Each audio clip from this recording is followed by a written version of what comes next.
Chapter 2095.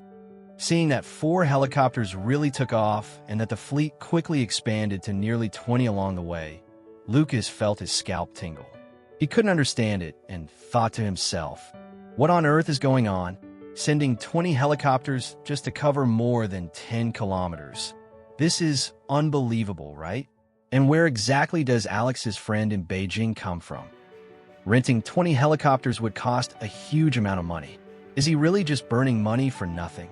At this moment, the citizens of Beijing were all startled by the echelon of helicopters roaring through the sky.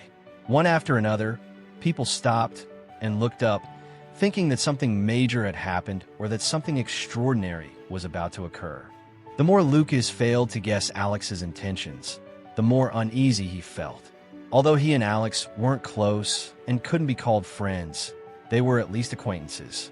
When acquaintances meet, shouldn't they simply make an appointment and go separately? Alex suddenly making such a grand display, what did it mean? At this time, from the rooftops of high-rise buildings on both sides, new helicopters continued to take off and join the formation. Before long, the total number of helicopters exceeded 30.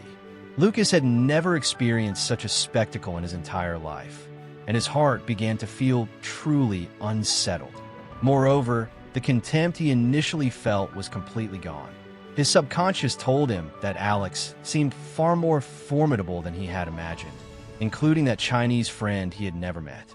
Perhaps the other party was a major local power in Beijing. More than 30 helicopters circled and hovered over downtown Beijing before finally stopping above a private estate.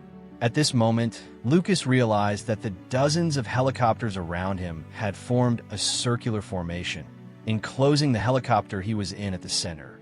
His own helicopter then began to descend slowly. Lucas looked down at the massive estate below and asked the woman in surprise, "May I ask, where is this place?"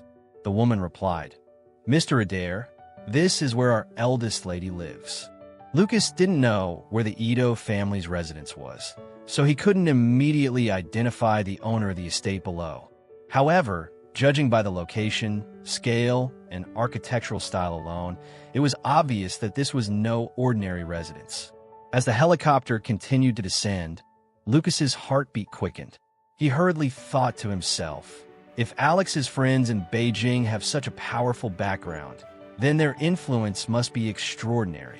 If Alex asks them to help investigate Faria's affairs, then things might really spiral out of control. Previously, Lucas had believed that even if Alex came to China, it would be meaningless. He would be unfamiliar with the place, lack connections, and have no manpower. Wanting to find Faria's whereabouts or investigate the cause of her death would be as difficult as reaching the sky. This was true for most people, since everyone's abilities had clear geographical limits. For example, Don Stephen might be an underground emperor in Oris Hill, feared by all there, but once he left Oris Hill, even to a nearby city, his influence would be greatly reduced. If he came to Beijing, with his limited influence from Oris Hill, even an ordinary wealthy person might dare to slap him in the face. That was because most of Don Stephen's power could only be exercised within Oris Hill, and the farther he went, the weaker it became.